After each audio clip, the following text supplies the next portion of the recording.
पहला धमाका, दूसरा धमाका,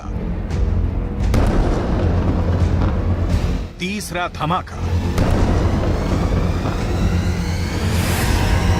एक ही सर्जिकल स्ट्राइक में हिजबुल्लाह ने फोड़ डाली इजराइल की 3 आंख।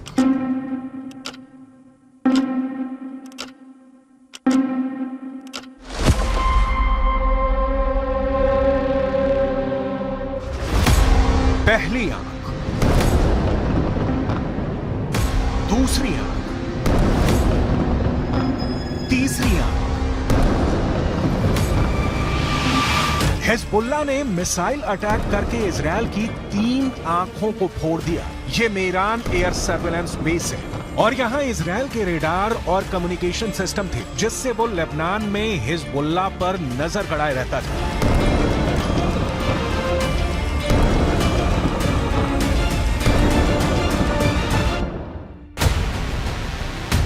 अब सैटेलाइट तस्वीर की मदद से इस लोकेशन को समझिए। लेबनान बॉर्डर पर ये है इजराइल की 3 आंख, यानी 3 ग्लोब रेडार, और साथ में है इजराइल के कम्युनिकेशन टावर। ये मेरान एयर सर्विलांस बेस है, जिसे तैयार करने में इजराइल ने अरबों रुपए खर्च किए थे।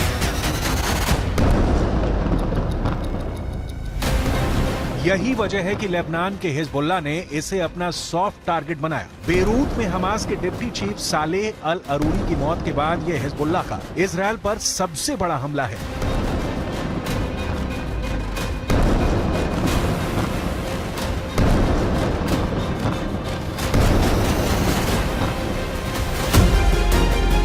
यह इजराइल के बहुत ही सीक्रेट बेस पर बहुत बड़ा हमला है। एक तरह से हिजबुल्लाह ने इजराइल के सीक्रेट बेस को मिट्टी में मिला दिया है। अब तक डरा हुआ लग रहा था हसन नसरल्लाह, लेकिन अब लग रहा है कि शुरू हो चुका है अरूरी का बदला। इजराइल पर टूट रहा है हिजबुल्लाह। हसन नसरल्लाह को पहले बैकफुट पर देखा गया। अरूरी की मौत के बाद हसन नसरल्लाह की जुबान में वो तीखापन नहीं था जिसकी इजराइल को उम्मीद थी, लेकिन अब हिजबुल्लाह ने अपना सबसे खतरनाक अटैक करके इजराइल को सोचने पर मजबूर कर दिया है कि वो हिजबुल्लाह से कैसे निपटेगा।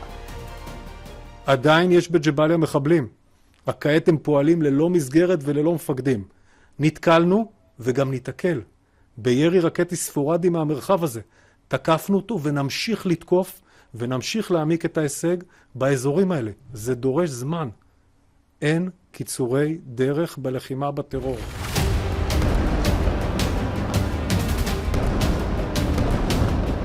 इस वक्त लेबनान और इजराइल के मौत वाले बॉर्डर पर हिजबुल्लाह का पूरा कंट्रोल है। हिजबुल्लाह अब ऐसी मिसाइल फायर कर रहा है जिसके आगे इजराइल के टैंक अपनी तोप रगड़ते हुए नजर आ रहे हैं। हिजबुल्लाह ने निकाली हैं 3 बहुत ही खतरनाक एंटी टैंक मिसाइल और मल्टी बैरल रॉकेट लॉन्चर। ये मिसाइल ईरान से सप्लाई की जाती रही हैं और ऐसी मिसाइलों का हिजबुल्लाह के पास बहुत बड़ा जखीरा है। हिजबुल्लाह 3 तरह की एंटी टैंक गाइडेड मिसाइल इस्तेमाल कर रहा है। ये है कॉर्नेट, इसकी रेंज 5 किलोमीटर तक है। ये रूस की मिसाइल है, लेकिन अब ईरान इसका देसी वर्जन देहलाविया तैयार कर चुका है और ऐसी बहुत सी मिसाइल अब हिजबुल्लाह के पास है। दूसरी है BGM-71 TOW tow anti tank guided missile. Range है 3.5 किलोमीटर। ये अमेरिका में बनी मिसाइल है, लेकिन अब इसकी नकल ईरान तैयार कर रहा है और उसने हिजबुल्लाह को सप्लाई की है। तीसरी है 85 कॉनकोर्स, रेंज 4 किलोमीटर। ये भी रूस ने बनाई है और अब ईरान में ये तोसान नाम से तैयार की जाती है। इन्हीं मिसाइलों से हिजबुल्लाह ने इजराइल के मेरान एयर सर्विलांस बेस पर हमला किया है। ये तीनों मिसाइल बहुत ही घातक है और जिस तरह से इन्होंने इजराइल के अड्डे उड़ाए हैं, उससे ये बात साबित हो जाती है। हिजबुल्लाह का दावा है कि उसका हर हमला इजराइल को मुंहतोड़ जवाब है। बताया जा रहा है कि हिजबुल्लाह ने इस अड्डे को उड़ाने के लिए 60 से ज्यादा मिसाइल फायर की हैं और सभी अपने टारगेट पर लगी।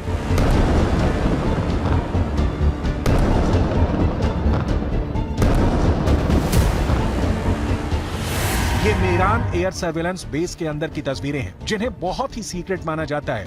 ये बेस 1967 में बनाया गया था ताकि लेबनान बॉर्डर पर नजर रखी जा सके। इसका कंट्रोल इजराइल की एयरफोर्स के पास है। इस बेस से हवाई टारगेट को भी ट्रैक किया जाता रहा है और रॉकेट और तोप के गोलों को भी ट्रैक किया जाता है ताकि लेबनान बॉर्डर से लगे उत्तरी इजराइल के इलाकों को सुरक्षित रखा जा सके। दक्षिण लेबनान और उत्तरी इजराइल के बीच जो बॉर्डर है वहाँ तनाव बहुत ज्यादा है। कब कहाँ बम फटेगा, कहाँ धमाका होगा, ये या तो हिजबुल्लाह जानता है या फिर इजराइल की सेना। वैसे यहाँ के लोगों को भी पता है कि बहुत जल्दी युद्ध का एपिसेंटर गाजा से निकलकर लेबनान तक पहुँच सकता है। यहाँ तैनात संयुक्त राष्ट्र की सेनाएं भी अलर्ट मोड पर हैं। लगातार पेट्रोलिंग हो रही है। हमास के डिप्टी चीफ सालेह अल अरूरी की मौत के बाद हिजबुल्लाह के सामने बस दो ही विकल्प है, या तो उसे मरना होगा या उसे मारना होगा। यही वजह है कि हिजबुल्लाह ने इजराइल के अड्डों को टारगेट करना तेज कर दिया है।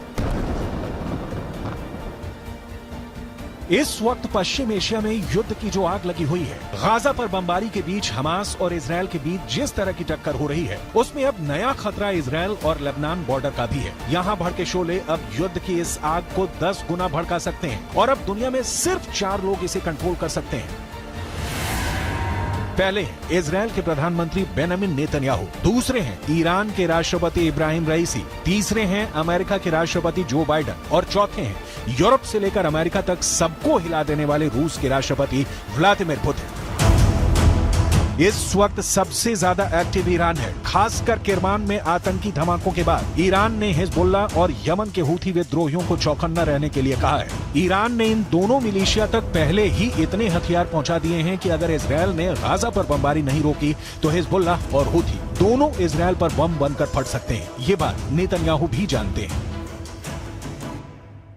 הנחתה את צה"ל לצאת למלחמה כדי לחסל את החמאס, להשיב את חטופינו ולהבטיח שעזה לא תהיה עוד איום על ישראל. אסור לעצור את המלחמה עד שנשיג את כל היעדים הללו.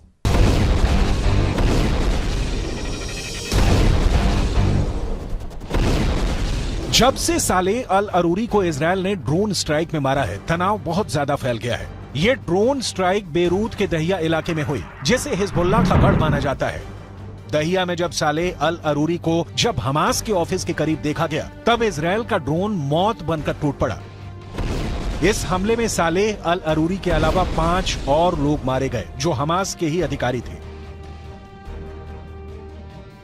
सवाल है कि क्या अरूरी की मौत का बदला अब सीधा युद्ध होगा, जिसमें बड़ी लड़ाई इजराइल और हिजबुल्लाह के बीच होगी। ऐसा युद्ध जिसमें इजराइल की तरफ होगा अमेरिका, जबकि हिजबुल्लाह की मदद करेगा ईरान। हालांकि बेंजामिन नेतन्याहू इससे पहले ही बेरूत को गाजा बनाने की धमकी दे चुके हैं।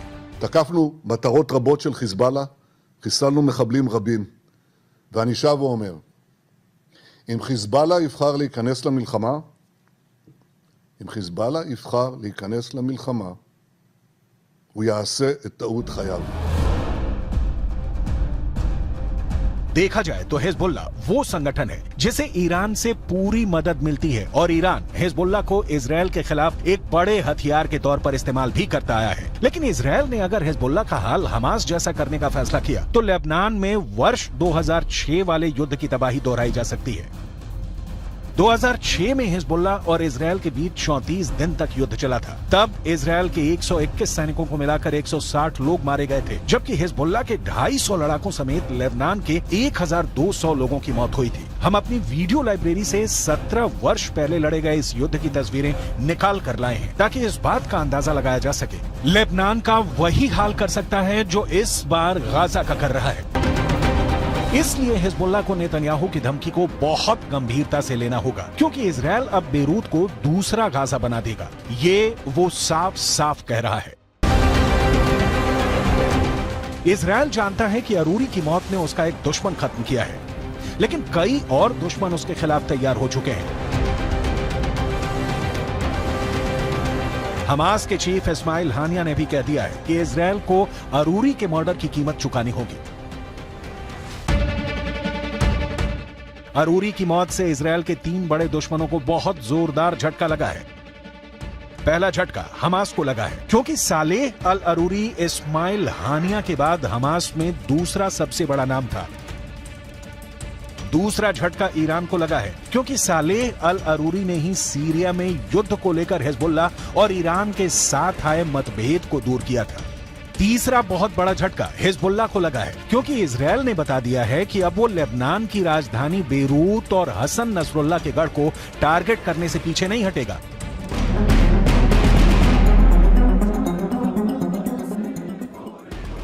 इस वक्त गाजा के बाद वेस्ट बैंक में भी युद्ध के हालात बनते नजर आ रहे हैं। सालेह अल अरूरी की मौत के बाद वेस्ट बैंक में प्रदर्शन शुरू हो गए हैं। सड़कों पर हजारों लोग इजरायल के खिलाफ उतर आए हैं।